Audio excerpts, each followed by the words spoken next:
20% বোনাসের দাবিতে আজ 12 ঘন্টা বন্ধ পাহাড়ের এই বন্ধ নিয়ে বাগডোগরা বিমানবন্দরে কড়া মন্তব্য করলেন মুখ্যমন্ত্রী।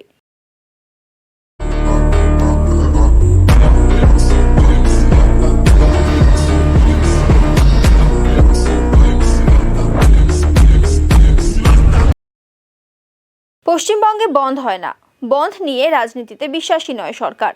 পাহাড়ে 12 ঘন্টা বন্ধের বিরোধিতা করে মুখ্যমন্ত্রী জানান, ত্রিপাক্ষিক বৈঠক চলছে, এই বিষয়টি তারা ঠিক করবে। বিষয়টি নিয়ে তিনি হস্তক্ষেপও করবেন না বলেও সাফ জানিয়ে দেন। সোমবার দুদিনের উত্তরবঙ্গ সফর শেষ করে উত্তরকন্যা থেকে বাগডোগরা বিমানবন্দর হয়ে কলকাতা রওনা দেন তিনি। পাহাড় যে বন্ধ হয়েছে আজকে 20% বোনাসের দাবি পাহাড়ে, আপনি কি হস্তক্ষেপ করবেন? সেটা ওদের ট্রাইপার্ট মিটিং চলছে, লেবার কমিশনের সাথে তারা ডিসাইড করবে। না, I cannot interfere. Labour commission ওদের সাথে বসে ঠিক করবে। কেউ পলিটিক্যালি এটাকে ডিস্টার্ব করাতে চেষ্টা করছে, সবাই বর্ষ হয়ে গেছে। পাহাড়টা আমি আশা করি সেটা হয়ে যাবে। তিনি 7 বছর পর কোনো বন্ধ হয়নি, বাংলায় বন্ধ হয় না।